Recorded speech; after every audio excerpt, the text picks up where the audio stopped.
तो वृद्ध व्यक्ति मुझसे सेक्स की दवा मांगते हैं। अच्छा। हाँ, सब पहले ही सब उन्होंने गड़बड़ कर दिया जी। सब वीर नाश कर दिया, शुक्र धातु क्षय कर दिया। तो नवीन बनने का जो स्रोत था जिससे जी। बनते थे, बोन मैरो खराब कर दिया, तो बनेगा काय से फिर। और जब एक बार लत लग जाती है तो भाई वीर स्खलन में थोड़ा सा आनंद तो आता ही है, तो उन्हें और आनंद आता है कि चलो ये तो एक वैसा ही आनंद आ रहा है, यौन सुख मिल रहा है एक तरह का और फायदा भी हो रहा है। इस तरह से बच्चे भ्रमित हो जाते हैं और अपनी जीवन लीला को बर्बाद कर देते हैं। या तो देखो, जो भी वीर का अधिक क्षय करते होंगे उनके आप हाथ कलाइयां देखिए, कलाइयां बहुत बहुत कमजोर दिखाई देंगी, पतली दिखाई देंगी। उनके गाल पिचके होंगे, उनका जो है चेहरा पिचका होगा। क्यों? आंखें धसी होंगी। आंखें धसी होंगी। कोई समय से पहले, उम्र से पहले इसका धातु का क्षय करता है, वीर का क्षय करता है। चाहे वो हस्त मैथुन से करे, चाहे वो अधिक मैथुन से करे। तो क्षय करने से क्या होगा? उससे जो बोन मैरो सेल्स है, मज्जा जी। मज्जा धातु की जो सेल्स है वो कमजोर हो जाएंगी जी। और वो शुक्र धातु बनाने में असमर्थ हो जाएंगी, अथवा कम बनाएंगी, अथवा बनाएंगी नहीं, अथवा वो वीर का पतलापन हो जाएगा। जी। तो धातुओं क्षय होने पर आदमी असमर्थ, अशक्त और निर्बल हो जाता है। उसकी स्मरण शक्ति कमजोर हो जाती है और उसका मनोबल गिर जाता है। वो अपने आप को पृथ्वी पर स्वयं ही भार समझने लगता है। वो किसी कार्य को करने में सक्षम नहीं रहता। इसमें होने वाले लक्षण, लिंग जी, वो बेहद कमजोर, शिथिल हो जाएगा और ज्यादा हस्तमैथुन करने से टेढ़ा हो जाएगा। जी। दूसरा, वो उत्तेजित नहीं होगा, खड़ा नहीं होगा। जी। तीसरा, वो संसर्ग, स्त्री संसर्ग करने में असमर्थ होगा। हिमालय वाले बाबा बताएंगे यौन दुर्बलताओं का कारण और निवारण। यौन इच्छा की पूर्ति कैसे होगी? यौन इच्छा की पूर्ति करने में जो दुश्वारियां आ रही हैं उस पर बात होगी।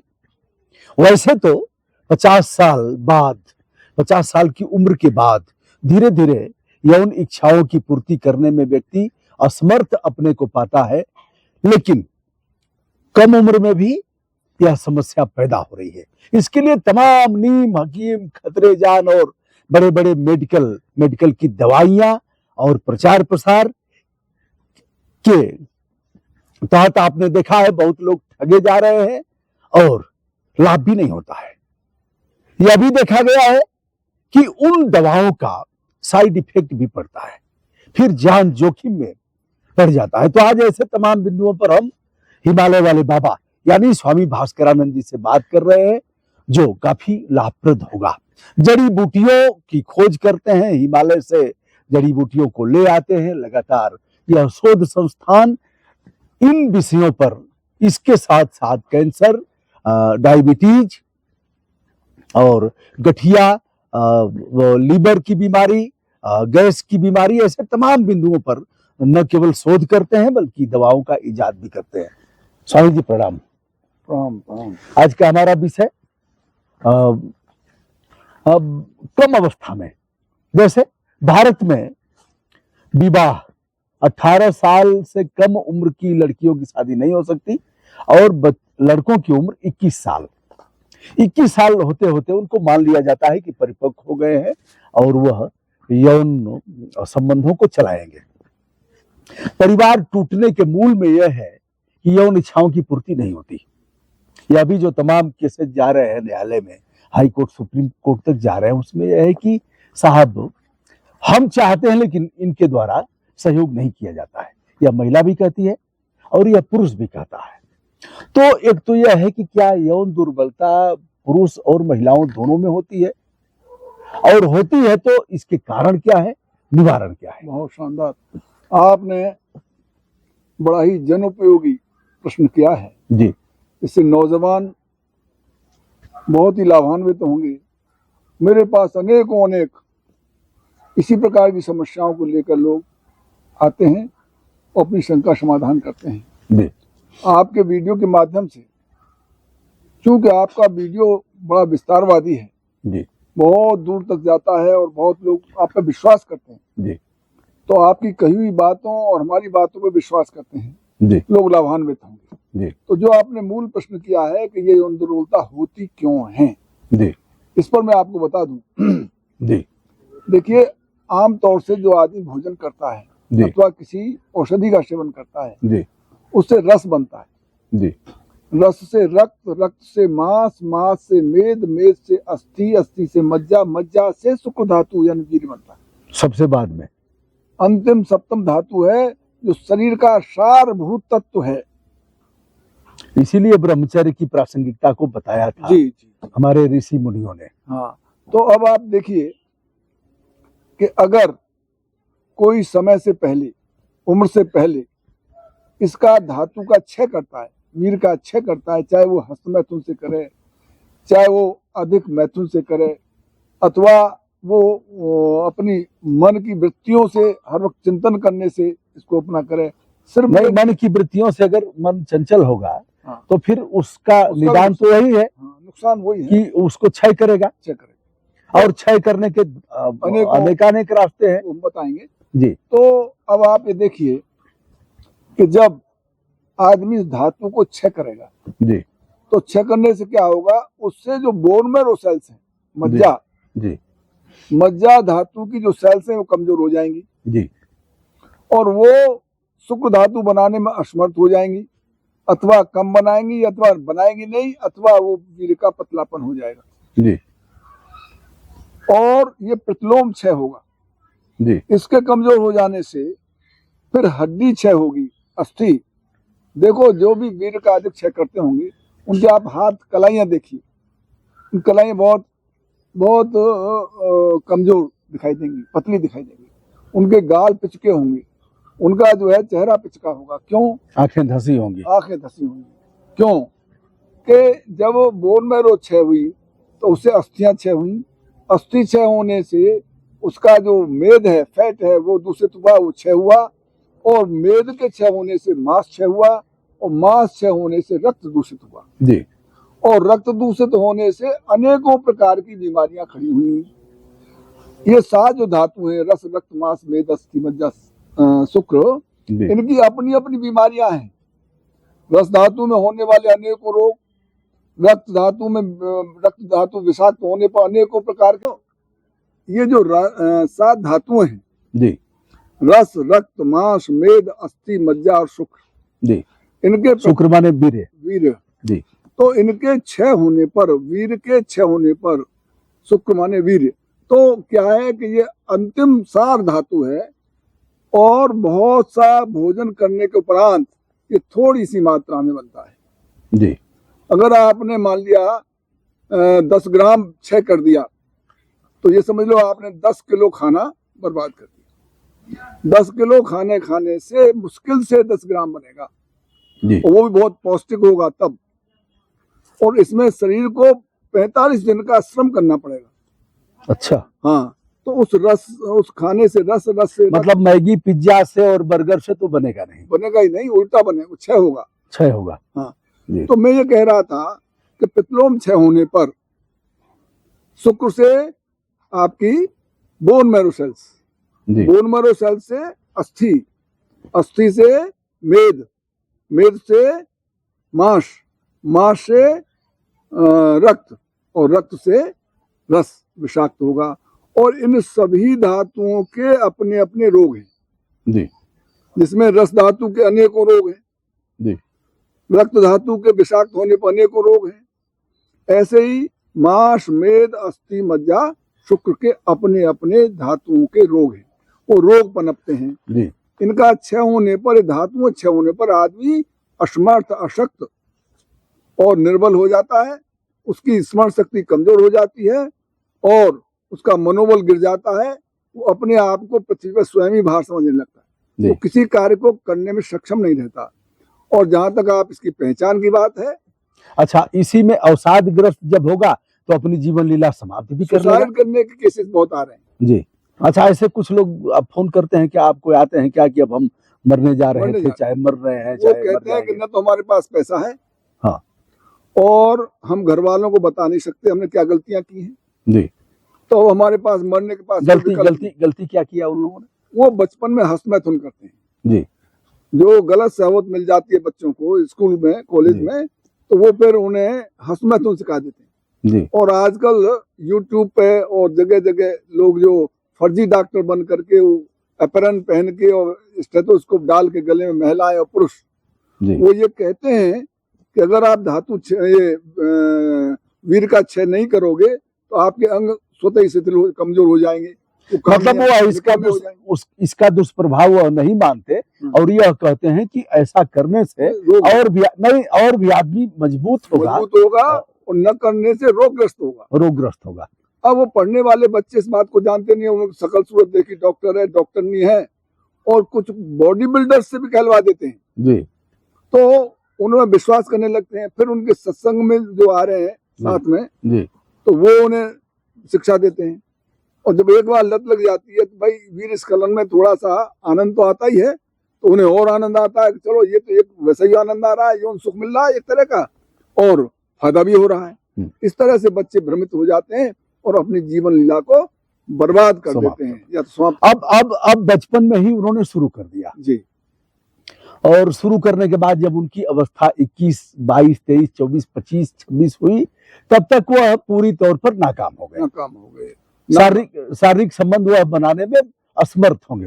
इसमें होने वाले लक्षण जी, पहला लक्षण उनका जो ये अंग है लिंग जी, वो बेहद कमजोर शिथिल हो जाएगा और ज्यादा हंसमैथुन करने से टेढ़ा हो जाएगा जी। दूसरा, वो उत्तेजित नहीं होगा, खड़ा नहीं होगा जी। तीसरा, वो स्त्री संसर्ग करने में असमर्थ होगा जी, और अगर उसने कर भी लिया प्रयास तो वो पहले ही डिस्चार्ज हो जाएगा और स्त्री बहुत ही उसमें चिड़चिड़ी हो जाएगी और उसे उसका नाराजगी होगी उसको। फिर अगर परिवार का है, मान लीजिए ऐसे तैसे संबंध बना लिया तो ठीक है, बात खत्म हो गई। अगर परिवार का है अपनी पत्नी के साथ ऐसा, तो फिर धीरे धीरे विघटन होगा, फिर तलाक की स्थिति आएगी। वो महिलाएं अक्सर जो आजकल देखा जा रहा है कि वो फिर तलाक का मुकदमा कायम कराती हैं जी। वो ये तो कहती नहीं ये कारण है, नहीं अभी कहती हैं। महाराष्ट्री अनेक मामलों में मैंने देखा है, उस कारण में यह भी कारण होता है कि यह यौन उसमें हमारी संपूर्ति नहीं कर पा रहे हैं, असमर्थ है ये। और फिर बहाने लगा कर उन पर जो है दहेज के मुकदमे कायम कराते हैं, कहीं कुछ कायम कराते हैं, तो परिवार को नष्ट भ्रष्ट कर देते हैं जी। तो एक छोटी सी गलती जीवन को नरकमय बना देती है और उसको बर्बाद कर देती है। अब हम लोग दूसरे कारण पर जाएंगे। दूसरा कारण यह है कि कुछ लोगों ने ऐसी गलती किया जिसका दंड भोग रहे हैं, और दंड भोग रहे हैं तो फिर परिवार में विघटन हो रहा है, अपनी जीवन लीला समाप्त कर देंगे। अब गलती सुधारना चाहते हैं हम लोग, इसके बाद डायबिटीज पर भी चर्चा करेंगे और 50+ पर भी चर्चा करेंगे। तो अगर वह सुधारना चाहते हैं अपने आप को जी, तो क्या करें? बिगड़ तो गया है खेल। बहुत अच्छी बात बताई। देखिए, बोन मैरो सेल्स को पुनर्जीवित करना आसान बात नहीं है जी। ये एलोपैथी में कोई ऐसा मेडिसिन नहीं है जी जो बोन मैरो को पुनः रिजुविनेट कर दे जी।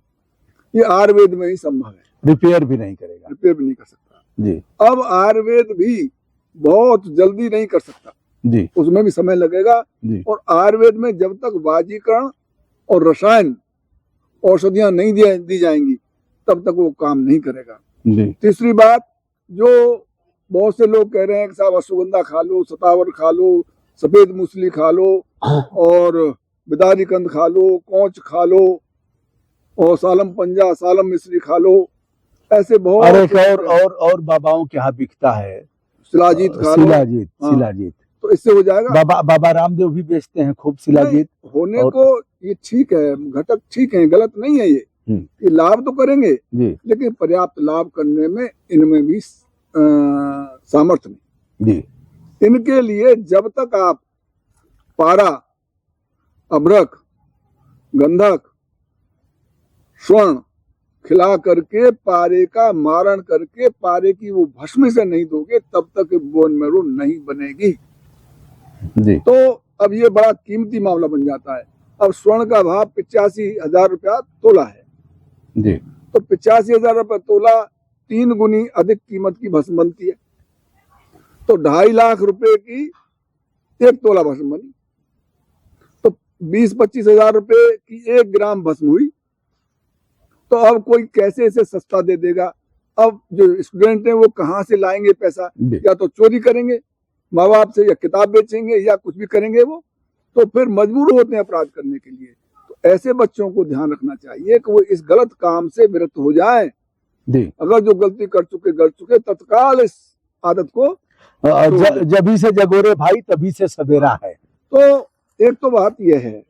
दूसरी बात, ये कीड़ा जड़ी एक आती है जी। वो, हालांकि मैं अब हम जड़ी बूटियों पर चलेंगे, उसके पहले जीवन स्तर में सुधार की बात करेंगे। खान पान और अवसाद। हाँ। अवसाद भी एक बड़ा कारण हो सकता है। होता अवसाद, है। चिंता, और अगर अवसाद होगा तो फिर सारे रोगों को आमंत्रण देगा। बीपी भी आएगा, डायबिटीज भी आएगी, और डिप्रेशन भी आएगा, स्ट्रेस भी आएगा, और कमजोरी आएगी, और वो जो है अपने आप को बहुत ही कमजोर फील करेगा, और उसमें साहस नहीं रहेगा आगे बढ़ने का भी। जी। अपराध की तरफ उन्मुख होगा, मजबूर होगा। जी। अब खान पान से और दिनचर्या से सेहत को सुधारना कैसे शुरू करें? अब स्वर्ण भस्म और वो सब तो सही है, जिनके पास पैसा है वही करेंगे, लेकिन उन जो बताई थी जो जड़ी बूटियां हैं उसमें मिला लो। हाँ, उन पर भी हम लोग चलेंगे। हाँ। पहले जीवन स्तर पर हम बात करते हैं, उस पर तो पहले खान पान क्या करना है। हाँ, खान पान के लिए देखिए कितने घंटे सोना है पहले सब बताता हूँ जी। भगवान श्री कृष्ण ने ये कहा है गीता में जी। युक्त आहार विहारस्य युक्त चेष्टस्य कर्मसु युक्त स्वप्न बोधस्य योगो भवति दुःखः। जी। सभी प्रकार के दुखों का नाश करने वाला ये योग है, जिसमें 4 चीज बहुत महत्वपूर्ण है। युक्त भोजन, जी। युक्त विहार यानी ब्रह्मचर्य, और युक्त चेष्टा मीन्स श्रम, अपने शरीर की सामर्थ्य के अनुसार श्रम, और युक्त सोना जगना। अब ये 4 इंग्रेडिएंट्स हैं मुख्य। अब एक एक पर बात करते हैं। युक्त आहार क्या होना चाहिए। इसके लिए जो भी आपने 17वें अध्याय की बात की थी, गीता जी के 17वें अध्याय में, तो भगवान कृष्ण ने पूरा आयुर्वेद इसमें रख दिया है 17वें अध्याय में। जी। उन्होंने कहा है कि भोजन 3 तरह का है जी। सात्विक, राजस और तामस जी। तो सात्विक भोजन क्या करेगा? वो आपको शरीर का विकास, आरोग्य, बल, सौंदर्य, वर्ण और स्वर देगा जी। शरीर का विकास, आरोग्य, बल, सौंदर्य, वर्ण और स्वर देगा। कौन सा? जो सात्विक भोजन है जी। अब सात्विक भोजन क्या है जी? उन्होंने 4 बातें फिर बताई जी। उन्होंने कहा भोजन कैसा होना चाहिए? रस्या, स्निग्धा, स्थिरा और हृदय। यानी भोजन सबसे पहले रसीला होना चाहिए। रस्या जी। तो रसीला क्यों होना चाहिए, ये समझने की बात है। देखिए, आप जानते हैं कि वायु ही जल का शोषण करती है, और वायु का स्वभाव है कि उसके संपर्क में जैसे ही जलीय चीज आएगी तो वो शोषण करेगी, और नहीं होगा तो किसी न किसी चीज से वो जल का तो आकर्षण करेगी। इसी तरह से वर्षा होती है, इसी तरह से कपड़े सूखते हैं। तो ये उसका स्वभाव है, सामान्य स्वभाव है वायु का, वो जल का अवशोषण करती है। तो जब आप रसीला भोजन करेंगे तो शरीर में रासायनिक क्रिया उत्पन्न होंगी जी। उसमें बहुत से एंजाइम्स जैसे लार है, जठराग्नि है, इरेप्सिन, पेप्सिन, स्ट्रिप्सिन, ट्रिप्सिन, एमाइलोप्सिन और इंसुलिन, इस तरह के अनेकों एंजाइम्स को मिलेंगे। केमिकल रिएक्शन होगा, केमिकल रिएक्शन के फलस्वरूप वायु गैस जो है उत्सर्जित होगी जी। और वो गैस अगर आपका रसीला भोजन नहीं है तो वो उसमें से जल ले लेगी और उससे तृप्त हो जाएगी वो गैस, और आपके शरीर को किसी तरह का नुकसान नहीं पहुंचाएगी। अगर आपका रसीला भोजन नहीं है तो उसे तो जलीय अंश शोषण करना है। तो जलीय अंश कहाँ से शोषण करेगा? आपका जो भी अंग उपांग है अंदर, arteries, veins, nerves, ligaments, heart, liver, kidney, brain, ये सब एक लिसलिसे जलीय पदार्थ में लगे हैं। तो इनमें से वो जलीय अंश शोषण करेगी, तो वो संकुचित हो जाएंगे, उसमें जो शोष उत्पन्न हो जाएगा, और वो ब्लड जो आपका गाढ़ा हो जाएगा। यानी वायु के 80 प्रकार के रोग यहाँ खड़े हो जाएंगे अगर आप रसीला भोजन नहीं रसीला भोजन क्या, जैसे हम लोग आम के नीचे बैठे हैं, रसीला भोजन में आपको देसी गाय का दूध, दही, मट्ठा और आपके फल। अरे देसी गाय ही क्यों, बकरी क्यों नहीं, बकरी भेड़ क्यों नहीं, भेड़ का तो मिलेगा नहीं। बकरी औषधि है। अच्छा, दूध नहीं है। दूध नहीं, दूध तो गाय का ही है। अच्छा, हाँ, दूध गाय का है जी वो औषधि जी। तो अब आपको भैंस का नहीं, भैंस का आपको थोड़ा कोलेस्ट्रॉल वगैरह बढ़ा देता है, वो पहलवानों के लिए मुश्किल से पचता है, भारी अच्छा, होता है। हाँ हाँ, ये हल्का, सुपाच्य और मेधावर्धक होता है, गाय का औषधीय गुणों से परिपूर्ण भरपूर है होता है जी और ये जो जर्सी गाय हैं, ये फ्रीजन, हॉलिस्टिक, जी जी। ये दरअसल गाय ही नहीं है, गाय ही नहीं है, ये सुअर और नील गाय का हाइब्रिड है। उनकी क्रॉस। न उसमें सुअर गाय है न नील गाय है, तो फिर इतना दूध गाय का कैसे हो गया जी और जो पाश्चात्य देशों ने दूध पे जो रिसर्च किया इन्हीं पे की है जी। और उसका जो है आरोप दूध पर थोप रहे हैं पूरे। तो गाय का दूध हो गया, हाँ जी, सब्जियां हो गई, गाय का घी हो गया, हाँ, दही घी हो गई जी मट्ठा हो गई जी, सब्जियां हो गई, सब्जियां हो गई, फल हो गए, फल हो गए, हाँ, मतलब पूर्णतया शाकाहार। शाकाहार। शाकाहार हाँ।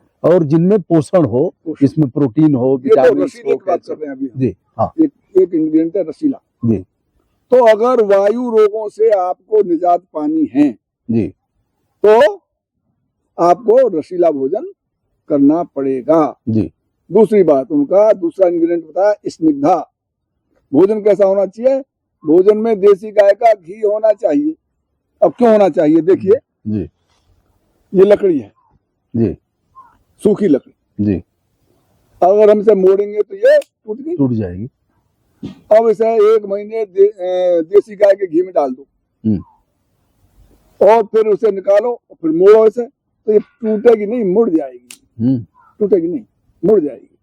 अर्थात इसने देसी गाय के घी में उसमें तरलता ला दी, उसमें फ्लेक्सिबिलिटी आ गई, जो वायु के कारण, गैस के कारण वो अंग संकुचित हो गए थे, शुष्क हो गए थे, उसमें जो कमी आई थी ये रिपेयर हो गई जी। इसलिए देसी गाय का घी आवश्यक है।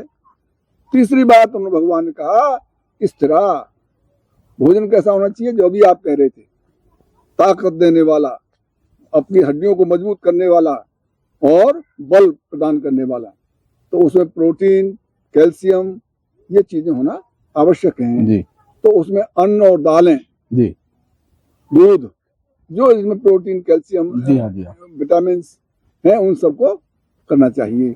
और चौथा इंग्रेडिएंट्स दिया उन्होंने हृदय।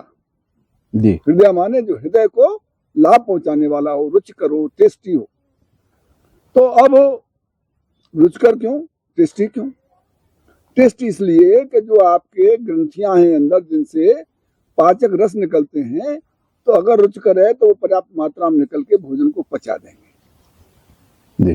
तो उसे पचने में आसानी हो जाएगी। तो ये 4 चीजें जो बताई भगवान ने, रस्या, स्निग्धा, स्थिरा और हृदय, ये आपके शरीर का विकास, आरोग्य, बल, सौंदर्य, वर्ण और स्वर देगा। अब आती है कि कौन सी चीजें जो नुकसान करेंगी। अब स्वामी जी एक सवाल और खड़ा होता है। हाँ, लोगों का कहना है, बहुत से लोग यह कहते हैं कि मांस भक्षण करने वाले, जैसे बकरे का, भेड़ा का, अन्य मांस और पड़वे का, या फिर मुर्गा मुर्गी जो लोग खाते हैं, वो अधिक सेक्सुअल होते हैं और इस मामले में उनकी वृद्धि क्षमता और बढ़ जाती है। क्या इस मामले में क्या कहना है आपका? देखिए आयुर्वेद के हिसाब से चूंकि वो रक्त और मांस धातु को डायरेक्ट ले रहे हैं जी, तो उनका वो समय जो 45 दिन का है वीर बनने में जी, वो कम हो गया। वो अच्छा। सीधे ही रक्त धातु से ही रक्त में शामिल हो गए और मांस धातु से मांस में शामिल हो गए। जी, तो ये निश्चय ही है कि उनसे इसकी वृद्धि होती है। अच्छा, हाँ, लेकिन उसे तामसी वृत्ति बनती है। तामसी वृत्ति बनने से वो तामस स्वभाव में अपना बिगाड़ लेता है। सब बनेगा, शरीर में तो बनेगा, जी, लेकिन जब तामसी उसका स्वभाव है तो वो इसकी तरफ शख्स तब ज्यादा आकर्षित होगा और अपने आप को बर्बाद कर लेगा। जो मतलब सफल होगा, सफल आंशिक रूप से सफल होगा, आंशिक रूप से सफल होगा, जी जी लेकिन दीर्घकालिक उसका परिणाम बहुत खराब होगा। खराब होगा। देखिए वेजिटेरियन पहलवान जी और मांस भक्षी पहलवानों को देखिए, बड़े बड़े आप इतिहास उठा के देखिए, जो वेजिटेरियन पहलवान थे उन्होंने इनको धूल चटाई। जी तो अब जो दूसरी बात हम जो कर रहे थे कि वो कौन से भोजन है जो आपको रोग शोक और भय देंगे। जी तो रोग शोक और भय देने वाले जो भोजन है वो है कटु, अम्ल, लवण, अतिउष्ण, तीक्ष्ण और विदाहीन। कटु माने बहुत कड़वी चीजें, जी ये अल्टीमेटली पित्त और वायु का वर्धन करेंगी और नुकसान करेंगी। ज्यादा खट्टी चीजें भी नुकसान करेंगी, ज्यादा खट्टी, सामान्य नहीं, ज्यादा है, अगर अति है इनकी तो नुकसान करेंगी। जी लवण जो नमक है ये भी नुकसान करेगा, बीपी बढ़ाता ही है। जी इसके अलावा लेकिन अगर अभी है कि उसका युक्त युक्त जो बताया गया है, उपयोग करना पड़ेगा, हाँ वह करना युक्त पड़ेगा, करना पड़ेगा। नहीं तो नमक अगर कमी हो जाएगी तब भी दिक्कत है। मात्रा युक्त युक्त होनी चाहिए। जी हाँ जी हाँ तो अब आया अतिउष्ण, जो सुबह सुबह बेड टी पीते हैं, जी। ये निश्चित ही नुकसानदायक है। अच्छा हाँ। क्या पिए तब? मट्ठा पीजिए। अरे सुबह सुबह मट्ठा पिला के जान लेंगे क्या? कोई नहीं, बड़ा आनंद देता है। अभी बताइए, ताजी मट्ठा 4-5 डिग्री सेल्सियस तापमान है, अरे मतलब वह है ठंड का मौसम है, तो आपको कह दीजिए साहब सुबह सुबह मट्ठा पीजिए। दूध पीजिए, गर्म दूध पीना तो गर्म दूध पीजिए। अच्छा हाँ, लेकिन चाय बहुत खतरनाक है, मैं आपको बता दूं क्यों। चाय में 3 विष होते हैं जी, निकोटिन और कैफीन और टैनिन। अरे चाय की चुस्की से ताजगी भी आती है, काम कर रहे हैं और थक गए हैं तो दो चुस्की ले लेंगे। टेम्परेरी वो है, लेकिन फिर उसके बाद आदमी फिर मुरझा जाता है।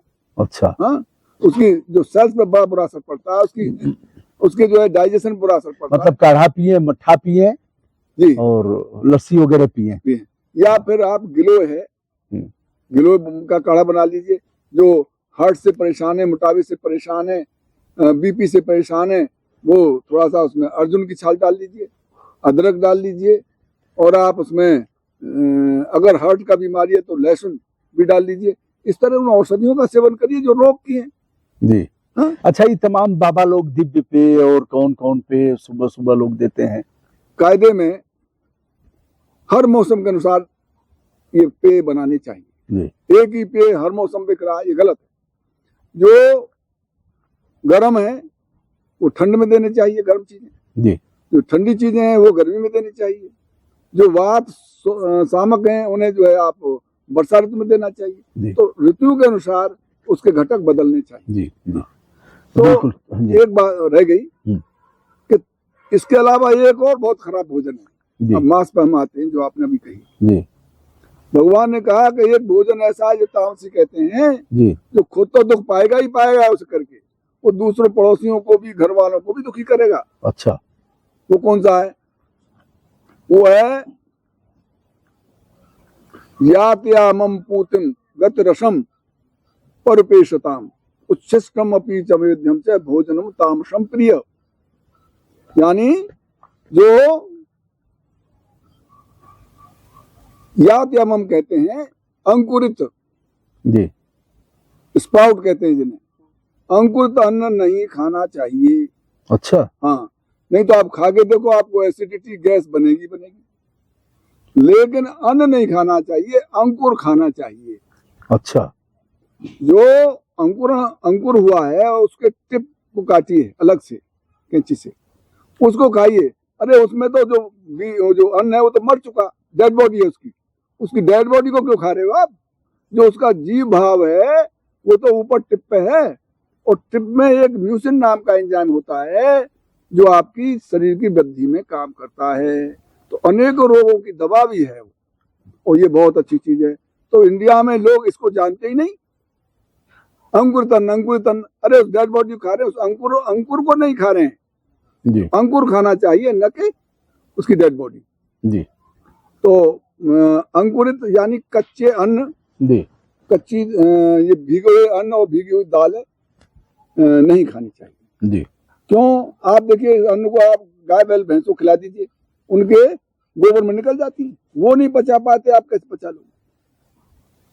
तो ये है यात यमम, ये अरे उनकी जुगाली करने की स्थिति नहीं है, वो तो भूसा और ये घास में खाएंगे। हाँ। तो अनाज तो इतना छोटा छोटा है, कैसे उसको वो निकल जाता है, नहीं निकल पचता जाएगा, उनको। निकल जाएगा। तो ये सुश्रुत ने भी, चरक ऋषि ने भी, भगवान कृष्ण ने भी इसी बात को आयुर्वेद में कहा है। जी इसके बाद आता है पूतिम। पूतिम कहते हैं सड़े हुए मांस, जी बदबूदार अंडे और ये मछली, इस तरह के जो आहार हैं जो दूषित तो सड़े गले बदबूदार हैं, उन्हें नहीं खाना चाहिए। जी। तीसरी बात उनका गत रसम, जो भोजन रसीले नहीं है उन्हें नहीं खाना चाहिए। और चौथी बात कही है परिपेषित, यानी जो बासी हैं। ये फ्रिज जो है डिसीज बॉक्स है, जी जी इसमें रखी हुई चीजें सभी नुकसान करती हैं, बिल्कुल बिल्कुल। तो इसका परित्याग करना चाहिए। पानी पीना है, घड़े का पानी पीजिए। लोग, महिलाएं समझती हैं कि इसमें रख गया तो वो अब सड़ेगा गलेगा, या इसमें बदबू नहीं आएगी, या कृमि पैदा नहीं होंगे, या बैक्टीरिया नहीं होंगे, या खमीर नहीं बनेगा। ये गलत फहमी उनकी। कुछ न कुछ मात्रा में उसमें ये विषाक्त। अब महाराज श्री हम लोग विषय पर आते हैं, थोड़ा सा रह गया, हाँ हाँ आधा मिनट का। हाँ। तो चौथी बात कही है उच्छिष्ट। जी। उच्छिष्ट भोजन नहीं करना है। उच्छिष्ट मतलब है झूठा। जूठा। आजकल जो फैशन चल रहा है, गर्लफ्रेंड, बॉयफ्रेंड, हस्बैंड, वाइफ, इसका अनुभव है क्या आपको? नहीं, मुझे तो नहीं है, लेकिन नहीं, मैं, कैसे मतलब इतना एक लाइन में आप बता गए भाई गर्लफ्रेंड मेरा ये सार्वजनिक जीवन नहीं रहा है। क्या मैं होटलों में नहीं देखा है? अरे आप रहे हैं, पुलिस के अधिकारी रहे हैं, पकड़े हैं, पकड़ करके जेल भेजे हैं, अब तो आप नहीं भेज पाएंगे। अब तो नहीं दोनों अगर एक साथ रहेंगे होटल में, और दोनों अगर 18 साल से उम्र अधिक है और 21 साल से अधिक है, तो आप नहीं कर पाएंगे। यूसीसी में अगर लिविंग रिलेशनशिप का रजिस्ट्रेशन नहीं कराया तो इलीगल माना जाएगा। जी हाँ। तो आप जेल बहुत भेजे हैं, समझाए नहीं ऐसे लोगों को? नहीं, ऐसे लोगों को जेल मैंने नहीं भेजा है। हाँ। एक तो बार रहम कर दिए या एक बार ऐसा हुआ था कि मैं मेरठ में सीओ सिविल लाइंस था जी, सीओ मवाना, सीओ दौराला में रहा।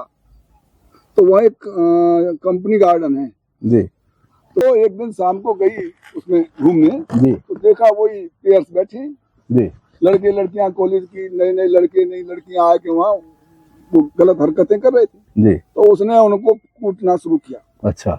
खूब मारे। वो मारने के बाद आप जैसे प्रेस वालों ने उनकी फोटो ले ली, जी ले दिया कि इनको मारने का क्या अधिकार था, ये तो प्रेम का प्रदर्शन था, और ये था वो था, और करके वो शाम तक बेचारी सस्पेंड हो गई। जी। अब उसने तो सोशल रिफॉर्म के लिए काम किया था, लेकिन उसे उसकी लायबिलिटी व्यक्तिगत झेलनी पड़ी। आप उसको किस दृष्टि से देखते हैं? मैं तो ये कहता हूं, जो चीज शास्त्र विरुद्ध है वो गैर कानूनी मानता हूं उसे मैं, भले ही कानून कुछ भी तो क्या करेंगे? पीट के फैला देंगे, मुर्गा बनाएंगे? समझा दीजिए, और नहीं मानते हैं तो माँ बाप को बुला के उनको समझाइए। कानूनी कार्रवाई करिए, जो भी करना है। कानूनी कार्रवाई का अधिकार किसने दिया? दरअसल इसमें कानूनी कार्रवाई का जगह ही नहीं है। ऐसा डिफेक्टिव कानून है। एक घरेलू हिंसा, एक ये लिविंग रिलेशनशिप, और ऐसे कई कानून हैं जो बेकार के हैं, जो हमारे सनातन संस्कृति के विरोधी हैं। तो महिला दरोगा निलंबित हो गई। तो हम बोले भाई जब ऐसा हो रहा है तो हम क्यों पचड़े में पड़े, तो हमने अपने आप को विड्रॉ कर लिया ऐसे लोगों का करने में। तो उच्छिष्ट यानी झूठा खाने से कहते हैं लब बढ़ता है। अच्छा। हाँ, लब बढ़ता है। अब तो एक दूसरे को खिलाते हैं, उसको खिलाएंगे, हाँ, उसको खिलाएंगे। और ये देखो जब से ये प्रथा शुरू हुई है तब से डाइवोर्स ज्यादा हो रहे हैं। अच्छा। तो सिवाय एक दूसरे के मुंह के रोगों को लेने के उसमें कोई लब नहीं बढ़ता। तो इस प्रथा को लोग छोड़ें। और अंत में है कि अमेध्य भोजन नहीं करना चाहिए। अमेध्य ये क्या है? शराब। स्वामी जी, दारू पीने के बाद सिगरेट पिएंगे, दारू पिएंगे, गुटखा उटखा खाएंगे, उसके बाद उनकी अभिरुचि बढ़ जाती है, स्टेमिना बढ़ जाती है, और फिजिकल रिलेशन में वो कामयाब होते हैं। इसको कहाँ तक मानते हैं आप? देखो, अफीम, नशे की चीजें जी टेम्परेरीली उत्तेजना पैदा करती हैं। जी, ये सही है। अगर इसका अधिक समय उपयोग किया तो जो रहा है वो भी बेकार हो जाएगा। अच्छा, हाँ, बहुत नुकसान होगा। कुछ समय के लिए सफल होगा, कुछ समय के लिए टेम्परेरी फीलिंग है ये, लेकिन बाद में वही बहुत भारी नुकसानदायक होगा। तो इसीलिए भगवान ने यही शिलाजीत में भी होगा। नहीं, शिलाजीत नहीं होगा। शिलाजीत अच्छा। में स्थायी आपको बल मिलेगा अच्छा, और लंबे वक्त तक सेवन किया जा सकता है, नहीं कोई नुकसान नहीं उसका। नहीं, शिलाजीत भी तो उत्तेजना बढ़ाएगा कि ताकत बढ़ाएगा? क्या ताकत करेगा? बढ़ाएगा। उत्तेजना नहीं, उत्तेजना तो जब मतलब ताकत ताकत जब बढ़ेगी तो उत्तेजना आएगी। सही, जब आपका सौष्ठव ठीक होगा जी और अंगों में ताकत आएगी तो स्वतः अपना काम करेंगे। जी। अब यह तो हो गया कि आहार विहार और फिर 6-7 घंटा कम से कम सोएं। हाँ, तो युक्त आहार युक्त विहार, युक्त विहार का मतलब ब्रह्मचर्य से ही है जी। खास तौर से, कि आदमी को मिनिमम पॉसिबल स्त्री से संबंध बनानी चाहिए जी। और शास्त्रों का तो ये कहना है कि ये सिर्फ और सिर्फ संतान उत्पत्ति के लिए ये चीज है, इसके अतिरिक्त मनोरंजन का साधन नहीं है जी।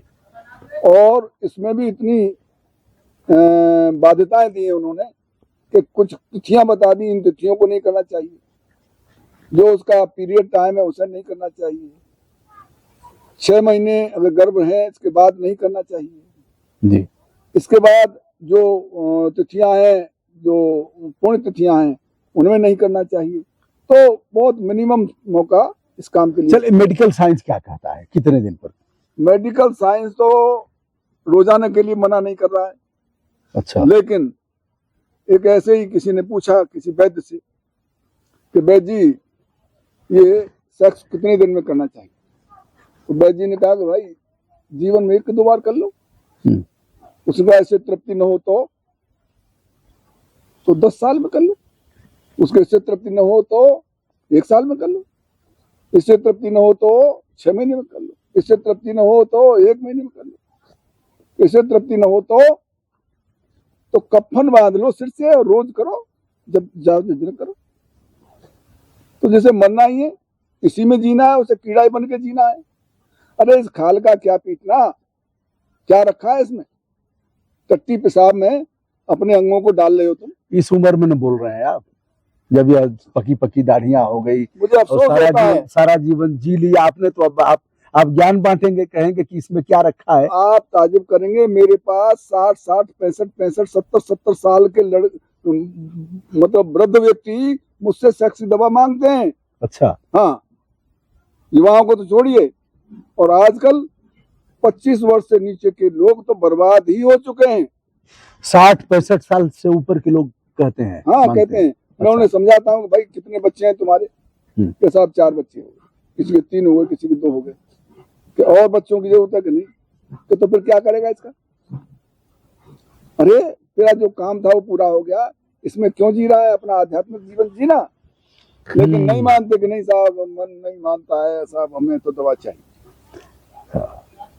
ऐसी स्थिति है समाज की। जाते जाते ये तो बता जा, हम जिएंगे किसके लिए। अब जा रहे हैं लेकिन तृष्णा है कि मान नहीं रही है। लोगों ने एक बार को ही जीवन समझ रखा, काश एक अवसर और मिल जाता, यही ना होगा। उन्होंने स्वर्ग को भोग ही मान रखा है, भोग है तो स्वर्ग है, अन्यथा ये नहीं है तो नरक।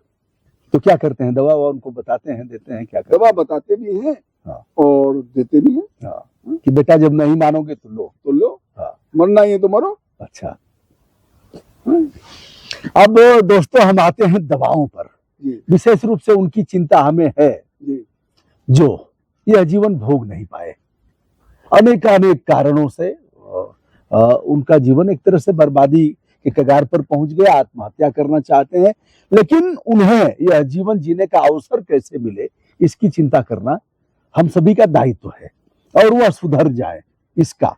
तो एक तो खान पान, जैसा कि आपने बताया, आहार विहार, और फिर गंदी फिल्में न देखेंगे तो उस तरफ रुझान बढ़ेगी उनकी, गंदा साहित्य न पढ़े, गंदे लोगों की सोहबत में रह करके ऐसा कुसंग में न जाए, सकारात्मक दिमाग लगाए, पढ़ाई लिखाई में लगाए, उधर से दिमाग हटा दें, सात्विक जीवन, अकेले न रहें, इस पर भी कोई है क्या? ऐसा है कि आदमी जिस चीज का ज्यादा चिंतन करता है, अकेले में और ज्यादा उसका चिंतन करता है जी।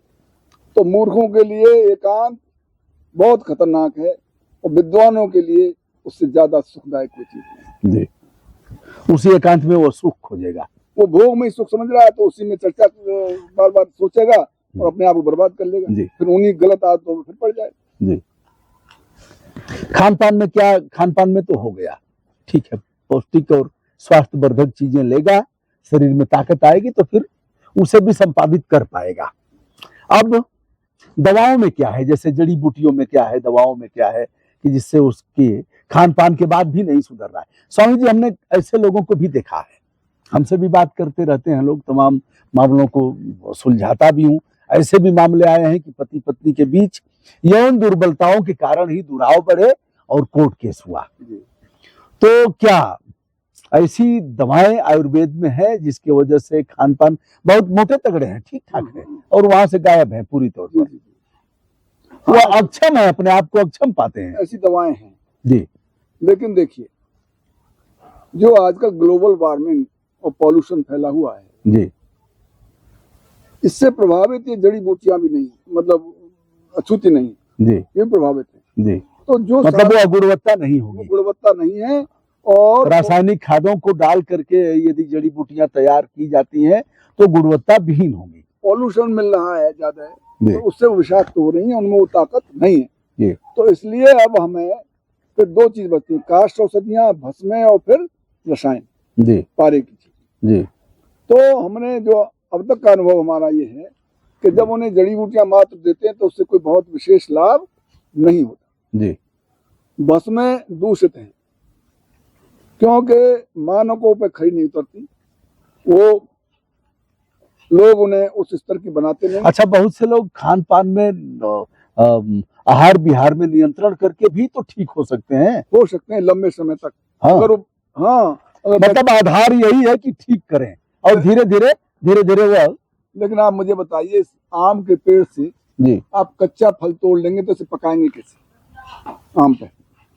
जी, जब पहले ही सब उन्होंने गड़बड़ कर दिया, जी, सब वीर नाश कर दिया, शुक्र धातु क्षय कर दिया, तो नवीन बनने का जो स्रोत था जिससे जी। बनते थे, बोन मैरो खराब कर दिया, तो बनेगा काय से फिर? तो उसको बिना औषधि के ठीक नहीं किया जा सकता, औषधि लेनी ही पड़ेगी। जी, तो औषधि मतलब ऐसी जगह पर जहाँ की वातावरण दूषित न हो। जी, जी, ऐसी औषधियां हो जो जंगली औषधियां हो, पेड़ पहाड़ों से हो, और अच्छी स्वस्थ जमीन हो, जी, और स्वच्छ वातावरण वहाँ हो, वहाँ की जड़ी बूटियां तो काम करती हैं। जी, लेकिन जो पसारी वगैरह ये रखे हैं, ये कब की सड़ी गली, एक साल में ये जड़ी बूटियों का जो गुणवत्ता है बहुत कम हो जाती है। अच्छा, ऐसे लोग अगर फोन करते हैं तो उसका कोई चार्ज वगैरह तो नहीं होता है? निःशुल्क, कोई मतलब चार्ज निःशुल्क उनका आप मार्गदर्शन हाँ, करेंगे? निःशुल्क मार्गदर्शन करते हैं। और अगर वह इन कमजोरियों के कारण आकर के दिखाना चाहें तो आप उनसे बातचीत करके और उनका हौसला भी बढ़ाते हैं, उपचार करते हैं। उपचार भी करते हैं। तो स्वामी जी, आपका आश्रम है ऋषिकेश देहरादून के बीच में, थानो नामक स्थान है, जी, जी। और वहीं आपका वन विभाग के जो कार्यालय है उसी के सामने आपका यह है स्वामी भास्करानंद आयुर्वेद शोध संस्थान, जी, जी। थानो और ऋषिकेश में ही आएगा जी, ना? जी। स्वामी जी, अपना नंबर 9412 50 50 53। 9412 50 50 53। यह व्हाट्सएप भी है? व्हाट्सएप भी है। इसमें ज्यादातर लोग जो इस संबंध बात करना चाहते हैं, पहले व्हाट्सएप पे अपने लक्षण कमजोरियां लिखें, जी, 60 में लिख दें। 60 में लिख दें तो उसे जी। पढ़ लेंगे हम। जी, तो उसके आधार पर उन्हें दवा भेजी भी जा सकती है, जो ना आने में समर्थ न हो, समर्थ न हो आने में, तो वो उन्हें ऑनलाइन भेजी जा सकती है। लेकिन बेटर ये होगा कोई यहाँ आए, नाड़ी दिखाएं, समझें, कंसल्टेशन करें, और तब वो अपना लाभान्वित हो। आपने हमें समय दिया, इसके लिए बहुत बहुत धन्यवाद। प्रणाम।